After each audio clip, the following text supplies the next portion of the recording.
അമ്മയുടെ പ്രത്യക്ഷീകരണത്തിൻ്റെ സാക്ഷിയാക്കി എന്നെ ഉയർത്തിയതിന് ഈശോയ്ക്കും അമ്മയ്ക്കും കോടാനുകോടി നന്ദി പറയുന്നു. എൻ്റെ പേര് പ്രജാത. ഞാൻ ഹരിപ്പാട് നിന്ന് വരുന്നു. ഇത് എൻ്റെ മക്കൾ അശ്വതി, അമൃത. ഞാൻ 2017 എനിക്ക് ഒരു പത്രം കിട്ടുന്നത് ഇവിടുത്തെ. എനിക്കറിയത്തില്ലായിരുന്നു. അത് ഞാൻ വായിച്ചു. അതിനുശേഷം എൻ്റെ കയ്യിൽ നിന്ന് നഷ്ടപ്പെട്ടു പോയി.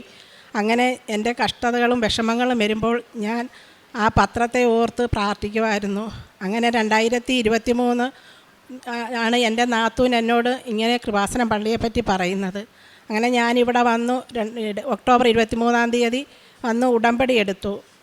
ഞങ്ങളുടെ ഹിന്ദു ആചാരപ്രകാരം എൻ്റെ മോളുടെ കല്യാണം ഞങ്ങൾ നോക്കിയിട്ട് ഒന്നും ശരിയാകുന്നില്ലായിരുന്നു. അങ്ങനെ ഞാനിവിടെ വന്ന് ഉടമ്പടി എടുത്ത് ജനുവരി 9 ഞാൻ അമ്മയോട് ഡേറ്റ് ഇട്ട് പ്രാർത്ഥിച്ചു. ജനുവരി 15 എൻ്റെ മോളുടെ കല്യാണം ഉറപ്പിച്ചു തരണമെന്ന്. എന്നിട്ട് ഞാൻ നിയോഗത്തിൽ വെച്ചായിരുന്നു, കാനായിലെ കല്യാണം പോലെ നടത്തി തരണം, സാമ്പത്തികമായിട്ട് എനിക്ക് ബുദ്ധിമുട്ടാണെന്നും. അങ്ങനെ അമ്മ ജനുവരി 14 എൻ്റെ മോളുടെ കല്യാണം ഉറപ്പിച്ചു. അതും ഒരു വർഷം മുമ്പ് വന്ന ഒരു ആലോചനയായിരുന്നു. അത് ഞാൻ വേണ്ടാന്ന് പറഞ്ഞ് വിട്ടതായിരുന്നു. അങ്ങനെ വീണ്ടും ആ ബന്ധം തന്നെ അമ്മ അത് കൊണ്ടുവന്നു. അടുത്തുനിന്നാണ് ഞാൻ ആഗ്രഹിച്ചതുപോലെ തന്നെ നല്ലൊരു മോനെ തന്ന് അനുഗ്രഹിച്ചു. ആ മോൻ ഇപ്പോൾ ദുബായിലാണ്. വരാൻ പറ്റാത്തതുകൊണ്ട് മോളെയും കൂട്ടിയാണ് ഞാൻ വന്ന് സാക്ഷ്യം പറയുന്നത്. എനിക്ക് സാമ്പത്തികമായിട്ട് ബുദ്ധിമുട്ടുള്ളത് കൊണ്ട് അമ്മ കുവൈറ്റിൽ നിന്ന് ചേട്ടൻ്റെ കൂട്ടുകാരിൽ നിന്ന് 9 ലക്ഷം രൂപ കടവായിട്ട് തന്ന് ഞങ്ങൾക്ക് നല്ല രീതിയിൽ കാനായിലെ കല്യാണം പോലെ അമ്മ അത് നടത്തി തന്നു. പിന്നെ എൻ്റെ മോക്ക് കല്യാണത്തിന് ഒരു സാരി എവിടെ നിന്നാണെന്ന് അറിയത്തില്ല, ഒരു ഗ്രേ കളർ സാരി കിട്ടി. പക്ഷേ ഞങ്ങൾ ഇവിടുന്ന് കൊടുത്തുവിട്ട സാധനത്തിനകത്തൊന്നും ആ സാരി ഇല്ലായിരുന്നു.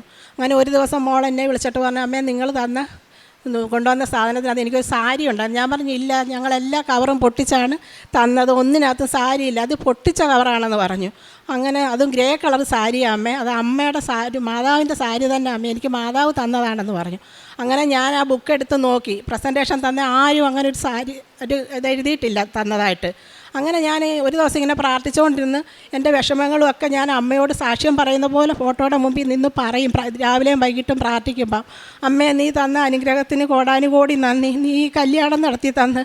അപ്പം എന്നോട് വിളിച്ചു പറയുന്ന പോലെ, നിൻ്റെ മോളുടെ കല്യാണത്തിന് ഞാൻ വന്നില്ലയോ, ഞാനല്ലയോ ആ സാരി തന്നതെന്ന്. അങ്ങനെ എൻ്റെ അമ്മ മാതാവ് അങ്ങനെ ഞങ്ങളെ അനുഗ്രഹിച്ചു. അത് കഴിഞ്ഞ് ഞാനും എൻ്റെ മകളും കൂടി ഫെബ്രുവരി 8 ഒരു കരുനാഗപ്പള്ളിയിൽ ഒരു കല്യാണം ഉണ്ടായിരുന്നു, അതിന് പോകുമായിരുന്നു. അങ്ങനെ 2 വീലറിലാണ് പോയത്. അപ്പം വണ്ടി ഒരു ശകലം സ്പീഡായിരുന്നു. അപ്പം ഞാൻ മോളോട് പറഞ്ഞിട്ട്, മോൾ എന്ന് സ്പീഡ് കുറയ്ക്കുന്നതാണ്, പക്ഷെ അവൾ കുറയ്ക്കുന്നില്ല. അപ്പം ഞാനാണ് രാവിലെ ഞങ്ങൾ പോകുന്നതിന് 6 മണിക്കാണ് പോയത്. 5:30 അച്ഛൻ്റെ പ്രാർത്ഥന എല്ലാം കേട്ട് കഴിഞ്ഞതിന് ശേഷം തൈലം തൊട്ട് കുരിശ് വരച്ച് ഉപ്പും തേനും കഴിച്ചിട്ടാണ് ഞങ്ങൾ പോയത്. അപ്പം ഞാൻ പ്രാർത്ഥിക്കുമ്പോഴൊക്കെ എന്നോട് ആരോ പറയുന്നുണ്ട്, എടീ നിനക്കൊരു ആക്സിഡൻറ്റ് പറ്റിയാലും അവരുടെ കല്യാണം നടക്കും എന്ന് എന്നോട് ആരോ പറയുന്നതായിട്ട് എനിക്കറിയാം. അപ്പോൾ എനിക്കറിയാം എന്തോ സംഭവിക്കാൻ പോകുന്നെന്ന്. അങ്ങനെ ഞങ്ങൾ പോകുന്ന വഴിക്കെല്ലാം ഞാൻ മോളോട് പറയും, മോനെ സ്പീഡ് കുറയ്ക്കുമെന്ന്. അവൾ എന്നിട്ട് അങ്ങനെ അവൾ സ്പീഡിൽ ഓടിക്കുന്നതല്ല, അങ്ങനെ സ്പീഡിൽ ഓടിച്ചു. അങ്ങനെ കായംകുളം കഴിഞ്ഞ് മുക്കട എത്തിയപ്പോൾ ഒരു വലിയൊരു ഹമ്പുണ്ടായിരുന്നു. കുഞ്ഞിച്ചിട്ട് സ്പീഡിലായിരുന്നു.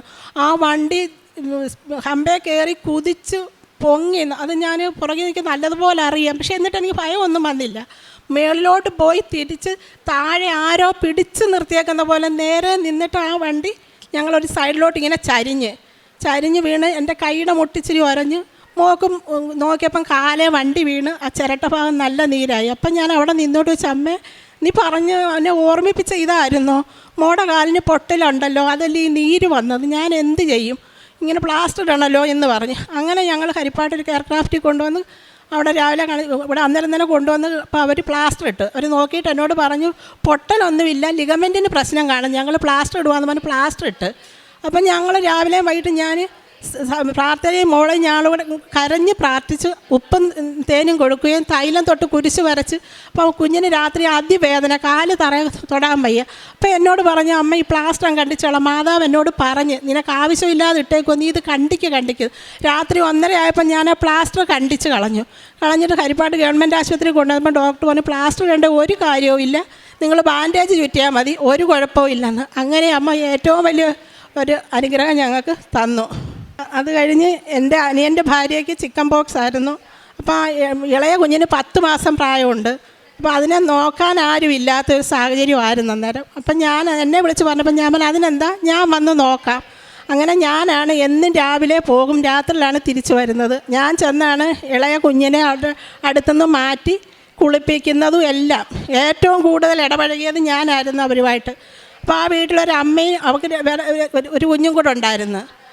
അങ്ങനെ ഞാൻ 9 ദിവസം നിന്നിട്ട് പോയത്. അപ്പോഴെല്ലാം ഞാൻ രാവിലെ പോകുമ്പോൾ ഉപ്പും തേനും കഴിച്ച് തൈലം തൊട്ട് കുരിശ് വരച്ചിട്ട് പറയും, അമ്മേ ഞാൻ ഒറ്റയ്ക്കാണ് വീട്ടിൽ, അതുകൊണ്ട് എനിക്ക് ഈ അസുഖം തരരുത്, നീയാണ് എന്നോട് പറഞ്ഞു വിട്ടത്, എന്നെ ആരോ പറയുന്ന പോലെ എനിക്ക് തോന്നി, നീ പോയി നോക്കെന്ന്, അതുകൊണ്ട് എനിക്ക് ഈ രോഗം തരരുതെന്ന്. അതുപോലെ അവൾക്ക് ആ കുഞ്ഞുങ്ങൾക്ക് രണ്ടിനും അമ്മയ്ക്കും ചിക്കൻ പോക്സ് വന്നു. മരുന്ന് കൊടുത്ത് ഒരു നേരമേ ആ ഡോക്ടറെ ചെന്ന് കണ്ടുള്ളൂ. ആ ഡോക്ടർക്ക് പോലും ചിക്കൻ പോക്സ് വന്നു. അമ്മ എന്നെ അതിൽ നിന്നും അനുഗ്രഹിച്ചു. ഇത്രയും വലിയ അനുഗ്രഹങ്ങൾ തന്ന അമ്മയ്ക്ക് ഈശോയ്ക്കും കോടാനുകോടി നന്ദി. ഇനി എൻ്റെ മകൾക്ക് കൊടുക്കുക, അവൾക്ക് കിട്ടിയ അനുഗ്രഹം അവൾ പറയും. എൻ്റെ പേര് അമൃത. ഇത് ഞങ്ങൾ പറയുന്ന രണ്ടാമത്തെ സാക്ഷിയാണ്. എനിക്കാണെങ്കിൽ ഏനൽ റീജിയനിലാണെങ്കിൽ ചെറുതായിട്ട് ബബിൾസ് പോലെ വരുന്നുണ്ടായിരുന്നു. അത് ഞാനാണെങ്കിൽ ഹോസ്പിറ്റലിൽ കൊണ്ട് കാണിച്ചപ്പം നോർമൽ ഫിസിഷ്യൻ പറഞ്ഞ് ഇത് സർജനെ കാണിക്കണം. അങ്ങനെ ആ സർജനെ കൊണ്ടുപോയി കാണിച്ചപ്പം പറഞ്ഞു ഇത് ഏനൽ ഫിസ്റ്റുലയാ, ഇപ്പം ഞാൻ തൽക്കാലം ഒരാഴ്ചത്തേക്ക് മരുന്ന് തരാം, പിന്നെ ഈ മരുന്നിൻ്റെ റെസിപ്റ്റ് കൈ വെച്ചോ, എപ്പോൾ വന്നാലും ഈ മരുന്ന് മേടിച്ച് കഴിക്കണം, കറക്റ്റായിട്ട് കഴിച്ചിട്ട് അത് മാറും, പിന്നെ നമുക്ക് അടുത്ത ലീവിന് ലോങ് ലീവ് എടുത്ത് വരുമ്പോൾ സർജറി ചെയ്യാം, സർജറി ചെയ്യാതെ ഇത് പൂർണ്ണമായിട്ട് സൗഖ്യപ്പെടത്തില്ലെന്ന് പറഞ്ഞു. എനിക്ക് സർജറിയൊക്കെ പേടിയുള്ളതായതുകൊണ്ട് ഞാനാണെങ്കിൽ അമ്മയോട് എന്നും കരച്ചില്ല. പക്ഷെ ഞാനായിട്ട് മാതാവിനോട് ചോദിക്കത്തില്ല, മാതാവ് ഇത് മാറ്റിത്താ. എനിക്കെന്തോ മാതാവിനെ ഇതിനു മുമ്പേ എനിക്ക് ഒത്തിരി സൗഖ്യങ്ങൾ തന്നിട്ടുള്ളതുകൊണ്ട് എനിക്ക് മാതാവിനെ അറിയാം. ഞാനായിട്ട് അങ്ങോട്ട് പറഞ്ഞ് ബുദ്ധിമുട്ടിക്കേണ്ട ആവശ്യമില്ല, മാതാവ് സമയത്ത് മാറ്റിത്തരും. പിന്നെ ഇതൊന്നും ഒരു സഹനമല്ല, എത്രയോ പേർക്ക് ഇതിലും വലിയ അസുഖങ്ങളുണ്ട് എന്ന് വിശ്വസിക്കുന്ന ആളാണ് ഞാൻ. അപ്പം ഞാൻ അമ്മയുടെ വിഷമം കണ്ടിട്ട് അമ്മ എന്നും പ്രാർത്ഥിക്കും.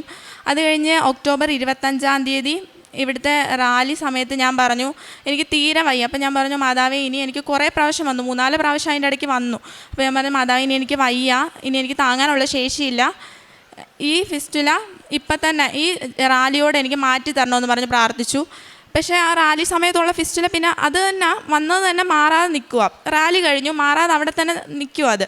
അപ്പം ഞാൻ പ്രാർത്ഥിച്ചു, മാതാവേ എൻ്റെ പീരീഡ്സിൻ്റെ ഡേറ്റ് ആവാറായി, പീരീഡ്സിന് മുമ്പേ മാറ്റി തരണം, എനിക്ക് വയ്യ, പീരീഡ്സും ഫിസ്റ്റുലയുടെ എനിക്ക് താങ്ങാനുള്ള ശേഷിയില്ല, തലകറക്കമൊക്കെ വരും വേദന കാരണം, എനിക്ക് ഒട്ടും പറ്റത്തില്ല മാതാവേ എന്ന് പറഞ്ഞ് ഞാൻ പ്രാർത്ഥിച്ചതിൻ്റെ ഫലമായിട്ട് ഞാൻ മാതാവിനോട് പറഞ്ഞു, മാതാവേ യേശുവപ്പയുടെ ആണിപ്പഴുതാർന്ന കരങ്ങളാൽ ഈ അബ്നോർമൽ കണക്ഷനാണ് ഫിസ്റ്റുല എന്ന് പറയുന്നത്, ഈ അബ്നോർമൽ കണക്ഷൻ മാതാവ് അങ്ങ് മാറ്റിയേക്കണേന്ന് പറഞ്ഞ് ഞാൻ പ്രാർത്ഥിച്ചു.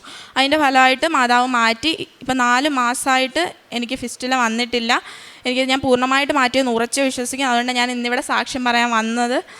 ഞാൻ തൈലവും ഉപ്പും എന്നും തേച്ച് പ്രാർത്ഥിക്കുമായിരുന്നു. കോട്ടൻ്റെ അകത്ത് അമ്മ എനിക്ക് കോട്ടൺ മേടിച്ച് തന്നു വിട്ട് അതിൻ്റെ അകത്ത് ഞാൻ എന്നും ഉപ്പ് ഇട്ടിട്ട് വെള്ളവും ചാലിച്ച് എന്നും രാത്രിയിൽ അത് വെച്ചേ കിടക്കത്തുള്ളൂ. എനിക്ക് ഇരിക്കാൻ പറ്റത്തില്ല, നടക്കാൻ പറ്റത്തില്ല. ഞാൻ അനുഭവിച്ച വേദന, എനിക്ക് കൂടെയുള്ള പിള്ളേരെല്ലാം സന്തോഷമായിട്ട് നടക്കുമ്പോൾ ഞാൻ മാത്രം എനിക്ക് എന്നും വിഷമമായിട്ട് പക്ഷേ എല്ലാവരും ആലോചിക്കും ഞാൻ മാതാവിനെ വിളിക്കുന്നല്ലോ, അപ്പം കാണുന്നവർ വിചാരിക്കും മാതാവിനെ വിളിച്ചിട്ട് അവൾക്ക് ദുഃഖമാണെന്ന് വിചാരിക്കും. പക്ഷേ എനിക്ക് അങ്ങനെ ഒരിക്കലും തോന്നിയിട്ടില്ല. എൻ്റെ അമ്മ മാതാവ് സഹനം തരുന്ന എന്നെ കൂടുതൽ അടുപ്പിക്കാൻ വേണ്ടിയാണെന്ന് എനിക്കറിയാം. എൻ്റെ കൂടെ മാതാവ് ഉണ്ടല്ലോ, പിന്നെ ഞാൻ എന്തിനാണ് വിഷമിക്കുന്നതെന്നുള്ളത്. അമ്മ സർജറി ചെയ്യാം, അത് കരിച്ച് കളയാം എന്നൊക്കെ പറഞ്ഞ് എന്നെ വിളിച്ചു. പക്ഷേ ഇതിനൊന്നും ഞാൻ പോയില്ല. ഞാൻ ഉറച്ചു നിന്നും. എനിക്ക് മരുന്നമ്മ കൊറിയർ അയച്ചു തന്നു, അത് ഞാൻ തുറന്നിട്ട് പോലില്ല കവർ. ഞാൻ അല്ലാതെ തന്നെ അത് മാറ്റി തന്നു. ഞാൻ വിശ്വസിച്ചാണ് മാതാവ് 1 വർഷം സമയം എടുത്തു, പക്ഷേ 1 വർഷം ഞാൻ സഹിച്ചു, ഞാൻ പരാതി പറഞ്ഞില്ല. ആ അത്രയും ജപമാല റാലി കഴിഞ്ഞപ്പോഴാണ് ഞാൻ മാതാവിനോട് ആവശ്യപ്പെട്ടത്. അപ്പം തന്നെ മാതാവ് എനിക്ക് മാറ്റി തന്നു. പിന്നെ ഞാൻ ആദ്യത്തെ സാക്ഷ്യത്തിൽ പറഞ്ഞു, ഞാൻ മാതാവിൻ്റെ ഇതോടുകൂടി തന്നെ ഞാൻ തുടർ പഠനത്തിന് BSc നഴ്സിംഗ് എടുത്ത് പോയത്. ഇപ്പം ഞാൻ ആലോചിക്കുന്ന മാതാവായിട്ട് തിരഞ്ഞെടുന്ന കോഴ്സ് തന്നെ എനിക്കത്. കാരണം BSc നഴ്സിംഗ് എന്ന് പറയുമ്പോൾ അറിയാലോ, ഒത്തിരി രോഗികളെ എനിക്ക് ശുശ്രൂഷിക്കാൻ പറ്റും. എനിക്ക് അതിനുള്ള അവസരം മാതാവായിട്ട് ഒരുക്കി തന്നെയാണ് ഞാൻ ഉറച്ചു വിശ്വസിക്കുന്നു. ഫസ്റ്റ് സെമസ്റ്റർ എന്നെ നല്ല മാർക്കോട് ഫസ്റ്റ് ക്ലാസ്സോടുകൂടി പാസ്സാക്കി. സെക്കൻഡ് സെമസ്റ്റർ എക്സാമിനും ഞാനാണെങ്കിൽ 20 പേർക്ക് തൈലം തൊട്ട് ഓരോ ആൾക്കും ഓരോ വിശ്വാസ പ്രമാണം ചൊല്ലി സമയം എടുത്ത് തന്നെ ഞാൻ പിള്ളേർക്ക് തൈലം തൊട്ട് പ്രാർത്ഥിക്കുന്നത്. ചിലർ പറയും, എടി എന്താടി ഇത്രയും സമയം എടുക്കുന്നത്, ഞങ്ങൾക്ക് പെട്ടെന്ന് അതിന് പോകണം ഇതിന് പോകണം, ഓരോരോ തിരക്കുകൾ. അവരാരും, ഞാൻ മാത്രമേ എൻ്റെ ബാച്ചിൽ ഉടമ്പടി എടുത്തിട്ടുള്ളൂ. അവർക്കാർക്കും അപ്പോൾ സമയം മാതാവിന് കൊടുക്കുന്നതിനുള്ള പ്രാധാന്യം അവർക്കറിയത്തില്ല. പക്ഷേ എനിക്ക് അതുപോലെ അല്ല, എനിക്കറിയാം മാതാവിന് എത്ര സമയം കൊടുത്താലും അതിൻ്റെ ഇരട്ടി മാതാവ് നമ്മുടെ കൂടെ നിൽക്കുന്ന ആളാ എന്ന് അറിയാം. എപ്പോഴും 24 hours മാതാവിന് നമ്മുടെ കൂടെ നിൽക്കാമെങ്കിൽ നമുക്ക് ഒരു ദിവസം കുറച്ച് നേരമെങ്കിലും മാതാവിന് വേണ്ടി ചിലവഴിക്കാൻ പറ്റണമല്ലോ. അപ്പം ഞാൻ അങ്ങനെ പ്രാർത്ഥിച്ച് രാവിലെ 3 മണിക്ക് എണ്ണിട്ട് ഞങ്ങൾ കൊന്തയിലും. എല്ലാ പിള്ളേരും 20 പേരൊന്നും വരത്തില്ല കൊന്തയെല്ലാം, പക്ഷെ കുറച്ച് പേരെന്നോട് പറയാമായിരുന്നു രാവിലെ വിളിക്കണേ എന്ന് പറയുമ്പോൾ ഞാൻ അവരെ വിളിക്കും. ഞങ്ങളിരുന്ന് 3 മണിക്ക് കൊന്തയൊക്കെ യൂട്യൂബ് നോക്കി ഞങ്ങൾ പഠിച്ചത്. ഞങ്ങൾ ഹിന്ദുസ് ആയതുകൊണ്ട് ഞങ്ങൾക്ക് അതൊന്നും അറിയത്തില്ലായിരുന്നു. അതെല്ലാം ഞങ്ങൾ പഠിച്ച് അത് ഞാൻ രാവിലെ ചൊല്ലും. പിന്നെ ഞാൻ പ്രാർത്ഥന ചൊല്ലിയിട്ട് ഞാൻ എന്നും പരീക്ഷയ്ക്ക് പോകത്തുള്ളായിരുന്നു. ഉപ്പൊക്കെ ഇട്ട് പ്രാർത്ഥിച്ച് ബുക്ക്ലെറ്റിൽ ഞങ്ങളെല്ലാവരും, ഞാൻ മാത്രമല്ല എല്ലാ പിള്ളേർക്കും ഞങ്ങളുടെ യൂണിഫോം വരെ മാതാവിൻ്റെ തിരിയുടെ കളറാണ്, പച്ച കളറാണ്. യൂണിഫോമിൻ്റെ പോക്കറ്റിൻ്റെ അകത്ത് ഞങ്ങളെല്ലാം ഉപ്പിട്ടുകൊണ്ടേ പോകത്തുള്ളൂ. ഉപ്പും കാശ് ഞാൻ പോകുന്ന കാശ് അവർക്ക് ആർക്കും കാശ് ഇല്ലല്ലോ. അവർക്കെല്ലാം ഞാൻ ലോക്കറ്റ് മേടിച്ച് കൊടുത്തിട്ടുണ്ട്. മിക്ക പിള്ളേരുടെ കയ്യിൽ ലോക്കറ്റുണ്ട്. അവർ അതുമായിട്ട് വരും. ഞാൻ ഉപ്പൊക്കെ കൊടുക്കും. എല്ലാം ഞങ്ങൾ ഇറങ്ങി കഴിയുമ്പോൾ ഞാനും എൻ്റെ ഫ്രണ്ടൂടെ മാതാവേ ഇനി എക്സാം എഴുതാൻ ഇവിടെ വരേണ്ട ആവശ്യം വരല്ലേ എന്ന് പറഞ്ഞ് പ്രാർത്ഥിക്കും. ഇപ്പോഴും എനിക്ക് ഈ പ്രാവശ്യം റിസൾട്ട് വന്നപ്പോൾ എന്നെ ഫസ്റ്റ് ക്ലാസ് നൽകി പാസ്സാക്കി. അമ്മാവതാനും തിരുകുമാരനും ഒരുപാട് നന്ദി. ഇനിയും കുറേ അനുഗ്രഹങ്ങൾ ഞങ്ങൾക്ക് കിട്ടുമെന്ന് ഞങ്ങൾക്ക് ഉറപ്പാണ്. കാരണം മാതാവിൻ്റെ അനുഗ്രഹങ്ങൾ കിട്ടിയില്ലെങ്കിലും നമുക്ക് കുഴപ്പമില്ല. നമ്മൾ ഇതിൽ ചേർന്നങ്ങ് പോകണം.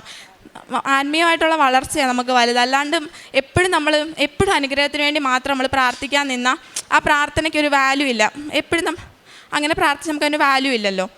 പിന്നെ എൻ്റെ കാലിനാണെങ്കിൽ നഖം പോയായിരുന്നു, അതിന് വേദന ഉണ്ടായിരുന്നു. ചേച്ചിയുടെ കല്യാണ സമയം നഖം പോയി, വേദന ഉണ്ടായിരുന്നു. പിന്നെ ഞാൻ അവരുടെ ഓരോരോ കാര്യങ്ങൾക്ക് നടന്നപ്പോൾ എൻ്റെ കാലിലും നഖത്തിനിടയ്ക്ക് എല്ലാം മണ്ണ് കയറി. അപ്പം എനിക്ക് പ്രോപ്പറായിട്ട് കെയർ ചെയ്യാനൊന്നും പറ്റിയില്ല. അത് കഴിഞ്ഞ് നഖമൊക്കെ പ്രോപ്പറായിട്ട് കിളിച്ച് വരണേന്നൊക്കെ പറഞ്ഞ് ഞാൻ മാതാവിനോട് പ്രാർത്ഥിച്ചായിരുന്നു. അതിൻ്റെ ഫലമായിട്ട് എല്ലാം നല്ലതായിട്ട് കിളിച്ച് വന്നു. പക്ഷേ കുറേ നാൾക്ക് ശേഷം ഞാൻ തിരിച്ച് ബാംഗ്ലൂർ പോയി കഴിഞ്ഞപ്പോൾ എൻ്റെ കാലിൻ്റെ അകത്ത് ആ വിരലിൻ്റെ അകത്തൊരു വേദന. അപ്പോൾ എനിക്ക് ഭയങ്കര പേടിയായി. ഇനി ഇൻഫെക്ഷൻ വല്ല ഉള്ളിലോ എന്തെങ്കിലും പൊടിയോ അഴുക്കോ കയറി അങ്ങനെ എന്തെങ്കിലും ആയിരിക്കുമോ, വിരൽ മുറിച്ച് കളയേണ്ടി വരുമോ, അങ്ങനെയൊക്കെ പറഞ്ഞ് ഞാൻ അമ്മയെ വിളിച്ച് കഴിഞ്ഞപ്പോൾ അമ്മ പറഞ്ഞു എന്തിനും നമ്മുടെ കയ്യിലല്ലേ ആയതിരിക്കുന്നത്, ഉപ്പ് തേച്ചാൽ മതി, ഉപ്പ് പെരട്ട് നീ വെള്ളത്തിൽ ചലിച്ചാൽ ഉപ്പ് പൊത്തി വെച്ചു. അപ്പോൾ പിള്ളേരെല്ലാം ചോദിച്ചു ഉപ്പ് ഉണങ്ങി കഴിയുമ്പോൾ വെള്ള കളറിയിരിക്കും, ഇതെന്തോ കാലയിൽ എല്ലാവരും എന്നോട് ചോദിച്ചാൽ പറയും മാതാവിൻ്റെ ഉപ്പാന്ന് എല്ലാവരോടും പറഞ്ഞു. ഞാൻ ഇപ്പോഴും ഉപ്പിട്ട വെള്ളത്തിലാണ് ഞാൻ കുളിക്കുന്ന പോലും. എനിക്ക് എന്നും ഓരോരോ അസുഖങ്ങളായതുകൊണ്ട് അങ്ങനെ അത് ഒറ്റ ദിവസം വെച്ചോളൂ. ഓരോ ഓവർനൈറ്റ് കഴിഞ്ഞപ്പോഴത്തേക്ക് അത് മാറി. അത് പൂർണ്ണമായിട്ട് വേദന പിന്നെ എനിക്ക് വന്നിട്ടില്ല. മാതാവ് എന്നെ അങ്ങനെ അനുഗ്രഹിച്ചു. പിന്നെ ഞങ്ങൾ ചെയ്യുന്ന കാരുണ്യ പ്രവൃത്തി ക്യാൻസർ രോഗികളല്ലാതെ നമ്മുടെ ഫോണിലൊക്കെ ഓരോരോ അസുഖങ്ങൾ, കിഡ്നി ഫെയിലിയർ, അത് ഇത് നമ്മൾ ഓരോന്ന് കാണുന്ന അനുസരിച്ച് അമ്മയെ അയച്ചു കൊടുക്കും പൈസ. അമ്മ എനിക്ക് അയച്ചു തരും, ഞാനും അയച്ചു കൊടുക്കും. ചേച്ചിയാണേലും അമ്മയ്ക്ക് പൈസ അയച്ചു കൊടുക്കും. ഒരുമിച്ച് എന്തെങ്കിലും അയച്ചു കൊടുത്തേക്കും. അമ്മയെ ഇങ്ങനെ കാണുമ്പോൾ അമ്മ എൻ്റെ ഇതിലൂടെ അയച്ചു കൊടുത്തേക്കണേ എന്ന് പറഞ്ഞ് ചേച്ചിയാണേലും അങ്ങനെ അയച്ചു തരും. ഞങ്ങളങ്ങനെ എല്ലാവർക്കും അയച്ചു കൊടുക്കും. പിന്നെ പ്രേക്ഷിത പ്രവർത്തനമായിട്ട് ഇവിടുന്ന് പത്രം മേടിക്കും. അമ്മ മിക്ക മാസവും പത്രം മേടിച്ച് എല്ലാവർക്കും നടന്ന് ഓരോ സ്ഥലങ്ങളിൽ ഓരോ വീട്ടിൽ അറിയാത്തവരുടെ വീട് എന്നാലും അമ്മയ്ക്കൊരു ഭയമില്ല. ഞാൻ പറയാം അമ്മയെ സൂക്ഷിച്ചു പോണേ, ഇപ്പോഴത്തെ കാലം എങ്ങനെയാ അമ്മ ഇങ്ങനെ ഒറ്റയ്ക്ക് വീട്ടിലൊക്കെ. അപ്പോൾ പറയും കുഴപ്പമില്ല മോനെ, മാതാ ഉണ്ടല്ലോ, ഒറ്റയ്ക്കല്ലല്ലോ. അമ്മ എല്ലായിടത്തും പോയി 10-20 മിനിറ്റ് ഇരുന്ന് അമ്മ ഞങ്ങളുടെ സാക്ഷിയല്ല എല്ലാ വീട്ടിലും പറഞ്ഞ് എല്ലാവർക്കും പത്രം കൊടുത്ത് അപ്പം തന്നെ എല്ലാവരും പറയും ഞങ്ങൾക്ക് ഇനിയും കൊണ്ടുവന്ന് തരണേ, അങ്ങനെയൊക്കെ പറഞ്ഞ് എല്ലാവരും വിടുന്നത്. അത് കഴിഞ്ഞ് ഞാനാണേലും ബാംഗ്ലൂരായാലും പത്രം ഞങ്ങളുടെ കോളേജിൽ എല്ലാവർക്കും, കൂടുതലും മലയാളീസ്, അവർക്കെല്ലാം കൊണ്ടുപോയി കൊടുക്കും. പിന്നെ ഇവിടുന്ന് ലോക്കറ്റ് മേടിച്ച് കൊടുക്കും. അവർക്കൊക്കെ കാശ് രൂപം വേണമെന്നൊരാഗ്രഹം. പക്ഷേ എനിക്ക് ഫസ്റ്റ് കാശ് രൂപം കിട്ടിയപ്പം മറ്റേ ഗോൾഡ് മെഡൽ കിട്ടിയൊരു ഫീലായിരുന്നു എനിക്ക്. അതുപോലെ അവർക്കും അതങ്ങനെ വേണമെന്നുണ്ട്. ഞാൻ പറഞ്ഞു പക്ഷേ അത് പെട്ടെന്ന് കിട്ടുന്നൊരു സാധനമല്ലല്ലോ കാശ് രൂപം. ഞാൻ പറഞ്ഞു ഇപ്പം നിങ്ങൾക്ക് ലോക്കറ്റ് ഉപയോഗിക്കാനുള്ള ഇതേ ഉള്ളൂ, പക്ഷേ നിങ്ങൾ അവിടെ ചെന്ന് ഉടമ്പടി എടുക്കുവാണെങ്കിൽ എന്തായാലും കാശ് രൂപം കിട്ടുമെന്ന് ഞാൻ പറയും. അത് കഴിഞ്ഞ് എല്ലാവർക്കും ലോക്കറ്റ് മേടിച്ച് കൊടുക്കും, തേൻ മേടിച്ച് കൊടുക്കും, ഉപ്പ് മേടിച്ച് കൊടുക്കും. പിന്നെ ഞാൻ എൻ്റെ ഉടമ്പടിക്കകത്ത് കൂടുതലും വേറെ ഉള്ള കാര്യങ്ങളെ എഴുതത്തുള്ളൂ, വേറെ ആൾക്കാരുടെ കാര്യങ്ങളെ എഴുതത്തുള്ളൂ. എൻ്റെ കാര്യങ്ങൾ ഞാൻ അങ്ങനെ എഴുതാറില്ല. വേറെ ആരെങ്കിലും എന്തെങ്കിലും രോഗം പറയുകയാണെങ്കിൽ അവർക്ക് വേണ്ടി പ്രാർത്ഥിക്കുക, അവരുടെ കാര്യങ്ങൾ എഴുതുക. അങ്ങനെ അമ്മേനോട് പറയും നിൻ്റെ എഴുത്. ഞാൻ പറയും വേണ്ട അമ്മേ, കുഴപ്പമില്ല, അവരുടെ മാറട്ടെ, നമ്മുടെ മാതാവിനെ അറിയാമല്ലോ. അവരെ ആർക്കും മാതാവിന് പരിചയമില്ലല്ലോ വലുതായിട്ട്, അപ്പം കുഴപ്പമില്ല, നമ്മൾ പറയുമ്പോൾ അവരുടെ മാറി കിട്ടുവാണെങ്കിൽ അതല്ലേ നല്ലതെന്ന് പറയും. ഇതൊക്കെയാണ് ഞങ്ങൾ ARL പ്രേക്ഷിത പ്രവർത്തനങ്ങൾ. പിന്നെ ഞങ്ങളുടെ ആത്മീയമായ വളർച്ച, ഞങ്ങൾ ദിവസവും ബൈബിൾ വായിക്കും, അരമണിക്കൂർ ബൈബിൾ വായിക്കും. കൊന്തയല്ല, ഞാൻ പറഞ്ഞില്ലേ യൂട്യൂബ് നോക്കി പഠിച്ച് ഞങ്ങൾ കൊന്തയില്ല, അത് അമ്മയും പഠിച്ച് അങ്ങനെ ഞങ്ങൾ കൊന്ത എത്തിക്കും, എന്നും കൊന്ത എത്തിക്കും. രാവിലെ രാത്രിയിലും കറക്റ്റായിട്ട് പ്രാർത്ഥന ചൊല്ലും. പിന്നെ ധ്യാനം കേൾക്കും, ഞങ്ങൾ എന്നും കേൾക്കും. എന്നുവെച്ചാൽ കറക്റ്റായിട്ട് എല്ലാ ആഴ്ചയിലും കേൾക്കും. അമ്മയാണെങ്കിൽ ദിവസം ധ്യാനം കേൾക്കുമെന്ന് തന്നെ പറയാം. കാരണം പഴയ ധ്യാനങ്ങൾ വരെ എടുത്തു വെച്ച് കേൾക്കും. എന്നോട് പറയും യൂട്യൂബിൽ ഓരോന്ന് രാവിലെ തൊട്ട് വെച്ച് അന്നെന്നുള്ളത് പെട്ടെന്ന് കഴിയുമല്ലോ, തീരുമല്ലോ, വരുന്നതനുസരിച്ച് അമ്മ കാണുമോ, പിന്നെ വേറെ കാണാനില്ല. അപ്പോൾ അമ്മ ബാക്ക് അടിച്ച് പണ്ടത്തെ ധ്യാനങ്ങളും പണ്ടത്തെ സാക്ഷ്യങ്ങളും ഒക്കെ എടുത്തു വെച്ച് കേൾക്കും. എപ്പോഴും മാതാവിൻ്റെ നമുക്ക് ആ ഒരു സ്പിരിറ്റ് നമുക്ക് ഫീൽ ചെയ്യാം. മാതാവിൻ്റെ വീട്ടിൽ ആ ഒരു സ്പിരിറ്റ് നമുക്ക് ഫീൽ ചെയ്യാം. മാതാവ് കൂടെ ഉള്ള പോലെ നമുക്ക് ഒരു വിശ്വാസം എപ്പോഴും. ഇനി ഞാനാണെങ്കിലും പഠനത്തിൽ നോട്ട് മൈ മെറിറ്റിൽ ബട്ട് ബൈ ഗ്രേസിൽ തന്നെ മുന്നോട്ട് പോകുന്നത്. അമ്മമാതാവിനും തിരുകുമാരനും ഇത്രയും അനുഗ്രഹങ്ങൾ നൽകി അമ്മമാതാവിനും തിരുകുമാരനും ഒരു കോടി നന്ദി. ഇനി എൻ്റെ ചേച്ചിക്ക് കൊടുക്കാം. ചേച്ചി. ഞങ്ങൾക്ക് ഇത്രയും അനുഗ്രഹം നൽകിയ മാതാവിനും ഈശോയ്ക്കും കോടാനുകോടി നന്ദി പറയുന്നു. അവൻ മലമേൽ കയറി താൻ ഇഷ്ടപ്പെട്ടവരെ തൻ്റെ അടുക്കൽ വിളിച്ചു. അവർ അവൻ്റെ അടുക്കൽ വന്നു. മർക്കോസിൻ്റെ സുവിശേഷം 3-ാം അധ്യായം 13-ാം തിരുവചനമാണ്. ഈശോയുടെ വിളി ഒരു വ്യക്തിപരമായ ഒരു വിളിയാണ്. മലമുകളിൽ കയറി ദൈവ സാന്നിധ്യത്തിലേക്ക് ഉയർന്ന് ഇഷ്ടപ്പെട്ടവരെ അവിടുന്ന് അവിടത്തേക്ക് വിളിച്ചു. അതായത് തിരഞ്ഞെടുക്കപ്പെട്ടവരെ വിളിച്ചു. അവർ അവൻ്റെ അടുക്കൽ വന്നു എന്നാണ്. അവർ ആ വിളി ശ്രവിച്ചവരാണ്. അനുസരണയോടുകൂടിയാണ് അവർ ദൈവത്തിൻ്റെ അരികിലേക്ക്, ഈശോയുടെ അരികിലേക്ക് പോയത്. ഉടമ്പടിയും ഇതുപോലെയാണ്, ഒരാത്മീയ പദ്ധതിയാണ്. കൃപാസനം ഉടമ്പടിയിൽ നാം ദൈവത്തിൻ്റെ തിരഞ്ഞെടുക്കപ്പെട്ട മക്കളാണെന്ന് നാം തിരിച്ചറിയുകയാണ്. ഉടമ്പടി ഈ ആത്മീയ പദ്ധതിയിലേക്ക് വരുമ്പോൾ ദൈവം നമ്മെ ആത്മീയ ജീവിതത്തിലേക്കാണ് വിളിക്കുന്നത്, തിരഞ്ഞെടുത്തത്. ജീവിതത്തിൻ്റെ തിരക്കുകൾക്കിടയിൽ, നമ്മുടെ ബലഹീനതകളുടെ ഇടയിൽ, പ്രശ്നങ്ങളുടെ ഇടയിൽ, ഫാമിലി പ്രശ്നങ്ങളുടെ, കുടുംബ പ്രശ്നങ്ങളുടെ ഇടയിൽ ഒരുപക്ഷെ ദൈവത്തിൻ്റെ ആ ശബ്ദം നാം അവഗണിച്ചിരിക്കാം. പക്ഷെങ്കിൽ ഉടമ്പടി നമ്മെ തിരിച്ചു വിളിക്കുകയാണ്. നാം ഓരോരുത്തരെയും ദൈവത്തിൻ്റെ ആ ശബ്ദം കേട്ട് ആത്മീയ പാതയിൽ കൂടെ സഞ്ചരിക്കാനുള്ള ഒരു വിളിയാണ് ഉടമ്പടി. പരിശുദ്ധ അമ്മ, കൃപാസനം അമ്മയാണ് നമ്മെ ഓരോരുത്തരെയും ദൈവസന്നിധിയിൽ ജീവിക്കുവാനും നമ്മെ ശക്തിപ്പെടുത്തുന്നത്. ദൈവസന്നിധിയിൽ തിരഞ്ഞെടുക്കപ്പെട്ട ഈ മക്കളുടെ ഒരു വലിയ പ്രത്യക്ഷീകരണത്തിൻ്റെ സാക്ഷ്യമാണ് നാം ഇപ്പോൾ കേട്ടത്. പ്രജാതയും മകൾ അമൃതയും അശ്വതിയും നമ്മളോട് ഷെയർ ചെയ്തത്. കൃപാസനം ഉടമ്പടി ഒരു തിരഞ്ഞെടുപ്പാണ്, ഒരു സമർപ്പണ ജീവിതമാണ്. ഫലം കായ്ക്കുന്ന ആത്മീയതയിലേക്കാണ് നമ്മെ ഓരോരുത്തരെയും നയിക്കുന്നത്. പ്രാർത്ഥനയിൽ സ്ഥിരതയും പാപത്തിൽ നിന്ന് മോചനവും കുടുംബത്തിൽ സന്തോഷവും സമാധാനവും വിശ്വാസത്തിൽ വളർച്ചയുമാണ് നമുക്ക് ഉടമ്പടിയിൽ കൂടെ ലഭിക്കുന്നത്. നമ്മുടെ ജീവിതത്തിലും ദൈവത്തിൻ്റെ തിരഞ്ഞെടുത്ത ജനങ്ങളായിട്ട്, അതായത് ഉടമ്പടി മക്കളെ ആയിട്ട് നമ്മളെ തിരഞ്ഞെടുത്തതിന് ഈശോയ്ക്കും അമ്മയ്ക്കും നമുക്ക് നന്ദി പറയാം. നമ്മുടെ ഹൃദയം ശുദ്ധമാക്കി സ്നേഹത്തിലും ക്ഷമയിലും വിശ്വാസത്തിലും ഉടമ്പടി ജീവിതം മുന്നോട്ട് നയിക്കാൻ ഈശോയും അമ്മയും നമ്മെ അനുഗ്രഹിക്കട്ടെ എന്ന് പ്രാർത്ഥിക്കാം. അമൃതയ്ക്കും കുടുംബത്തിന് ലഭിച്ച എല്ലാ അനുഗ്രഹങ്ങൾക്കും ഈ മകൾ പിന്നെ പറഞ്ഞത് പത്രങ്ങളാണ്. അതായത് അവരെടുക്കുന്ന അവരുടെ ആ തീഷ്ണതയാണ് മറ്റുള്ളവരെ അറിയിക്കാനും അറിഞ്ഞവരെ ആഴപ്പെടുത്താനും അറിയാത്തവരെ അറിയിക്കാനുമുള്ള ആ തീഷ്ണത. പത്രം കൊടുക്കുവാനും വീടുകൾ തോറും പറഞ്ഞെന്ന് അവർക്കുള്ള അനുഭവങ്ങൾ മറ്റുള്ളവരോട് ഷെയർ ചെയ്യാനുമുള്ള ആ ആഗ്രഹമാണ്, ആ തീഷ്ണതയാണ് ഒരുപക്ഷെ ഇവരെ കൂടുതൽ ദൈവത്തിലേക്ക് അടുപ്പിക്കുവാനും. ഇവിടെ എല്ലാ കാര്യങ്ങളും ചോദിക്കുന്നതിന് മുമ്പ് തന്നെ ഈശോയും അമ്മയും കൊടുക്കുകയാണ്. നമ്മുടെ ജീവിതത്തിലും ഉറച്ച വിശ്വാസത്തോടെ കൂടുതൽ തീഷ്ണതയോടെ നമ്മുടെ ഉടമ്പടി ജീവിതം നമുക്ക് മുന്നോട്ട് നയിക്കാം. ഈശോയും അമ്മയും കനിഞ്ഞ് നൽകിയ അനുഗ്രഹത്തിനും പ്രത്യേകിച്ചും പ്രത്യക്ഷീകരണത്തിൻ്റെ സാക്ഷിയാക്കി മാറ്റിയ പ്രജാതിക്കും കുടുംബത്തിനും നമുക്ക് കരങ്ങളടിച്ച് ദൈവത്തെ മഹത്വപ്പെടുത്താം. യേശുവേ നന്ദി, യേശുവേ സ്തുതി, ആവേ മരിയ. അത്യപൂർവ ദൈവാനുഭവങ്ങൾ ഇനി നിങ്ങൾക്കും സ്വന്തം. ഈ യൂട്യൂബ് ചാനൽ ഇതുവരെ സബ്സ്ക്രൈബ് ചെയ്തിട്ടില്ലെങ്കിൽ ഇപ്പോൾ തന്നെ സബ്സ്ക്രൈബ് ചെയ്യുക. ഈ വീഡിയോ ഇപ്പോൾ തന്നെ നിങ്ങളുടെ സുഹൃത്തുക്കൾക്ക് ഷെയർ ചെയ്തുകൊണ്ട് കർത്താവിൻ്റെ പ്രേക്ഷിതരാകുക.